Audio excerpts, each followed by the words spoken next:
Across the country, union members are turning to a bold strategy to make their voices heard, blocking roads.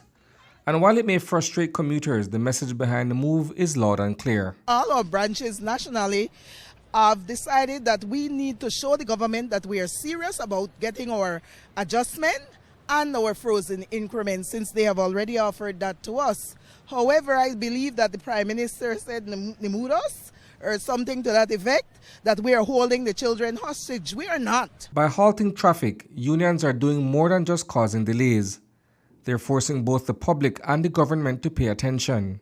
Roads are arteries of our daily lives, essential for getting to work, transporting goods, and even responding to emergencies.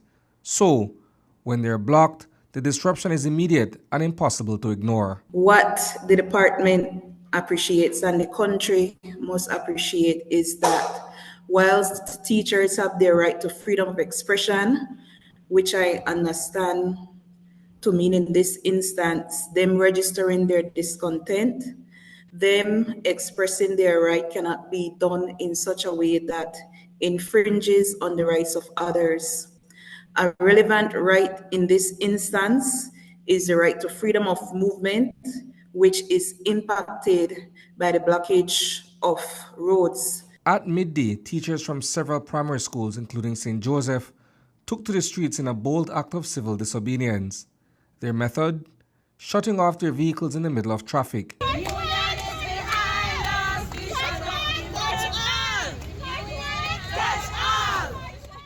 On Freetown Road, one of the city's busiest intersections, teachers left their cars idling at the stoplight, effectively cutting off traffic and causing major disruptions during the lunch hour.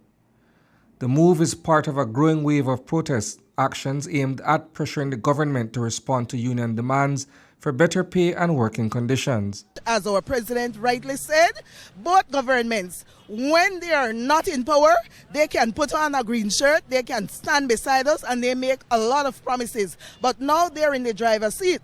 The narrative has changed. The narrative has changed, and we want them to know we've already earned what they have taken away from us. They have already afforded those who are at the top tier of government to get a raise without even asking.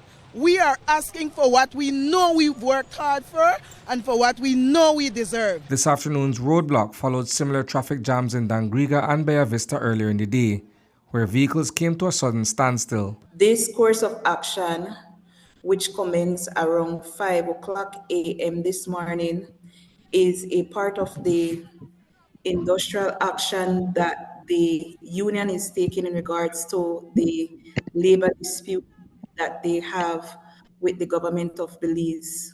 Both of these incidents entail the teachers utilizing vehicles to block the road at junctions in Dangriga and Bella Vista, respectively. And while the demonstration was peaceful, the message was loud and clear. The teachers are not backing down. In the coming days or weeks ahead, it will be even more serious than this, because we are prepared to go the full measure and the full extent that we need to go to get what we know we have worked for and that we deserve. Roadblocks do more than just stop traffic.